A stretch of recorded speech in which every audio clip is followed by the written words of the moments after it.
Bonsoir, Madame la ministre. Bonsoir. Vous êtes en terre saoudienne, vous êtes arrivé aujourd'hui. Peut-on savoir déjà quel est votre agenda, quel est le mobile de votre déplacement en Arabie Saoudite? Alors, vous vous souviendrez que le 8 janvier dernier, le gouvernement a tenu la deuxième session du comité de pilotage en préparation à la table ronde des bailleurs de fonds pour le financement du programme de référence intérimaire, mais en même temps, une table ronde qui va se pencher sur la question de la crise suite à l'explosion du dépôt d'hydrocarbures qui engage la Guinée désormais vers l'atteinte de certaines priorités vraiment importantes pour le peuple de Guinée. Aujourd'hui, nous sommes dans une tournée pour rencontrer à nouveau les bailleurs afin de consolider leur engagement qu'ils nous ont déjà exprimé, parce que ça fait plus d'une année que nous préparons cette table ronde, depuis l'adoption du programme de référence intérimaire comme loi, la nouvelle loi qui décline le programme de développement de la Guinée, donc la feuille de route du gouvernement de transition. Aujourd'hui, nous sommes à Riyad pour rencontrer certains bailleurs comme la BADEA, comme le Fonds saoudien, et nous continuerons à rencontrer les autres bailleurs et également à Jeddah.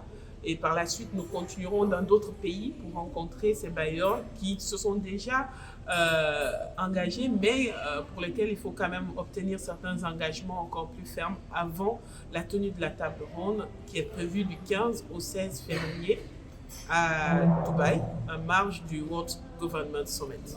Quelles sont vos attentes à ce forum, à cette table ronde? Déjà mobiliser du financement pour certains projets prioritaires.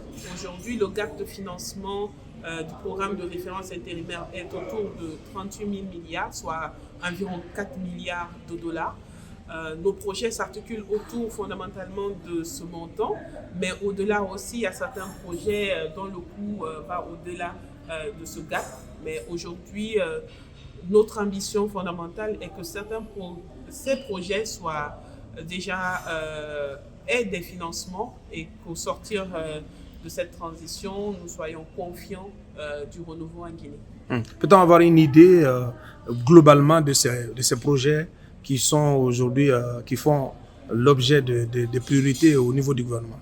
Non seulement il y a des projets d'infrastructure, il y a les projets prioritaires qui ont été identifiés aussi par le chef de l'État. Dans les 44 projets présidentiels, il y a au moins 13 qui sont identifiés au niveau de ces projets qui sont portés auprès des bailleurs. Il y a des projets au niveau de l'éducation, il y a le projet au niveau de la santé, l'hôpital mère et enfants. Nous avons également des projets à caractère social, des projets pour aider les femmes, l'autonomisation des femmes. Il y a des projets aussi à caractère de protection environnementale. Nous allons vers une industrialisation de notre économie. Il est important qu'on vise les économies vertes, l'énergie verte, les énergies renouvelables, et nous cherchons des partenaires qui puissent nous accompagner dans ces voies-là. Il y a des projets aussi qui visent le transport, donc la voie ferrée, et vraiment, c'est globalement ces aspects qui sont couverts pendant cette table ronde. Vous avez évoqué un gap de 4 milliards de dollars. Oui. Il y a eu l'explosion. Est-ce que ces nouvelles urgences ont été tenues en compte?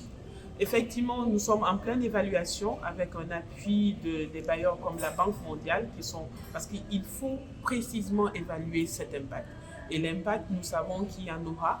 Et avant de nous prononcer sur n'importe quelle valeur, nous attendons d'avoir les résultats de cette évaluation pour présenter au peuple de Guinée ce qui sera de façon majoritaire.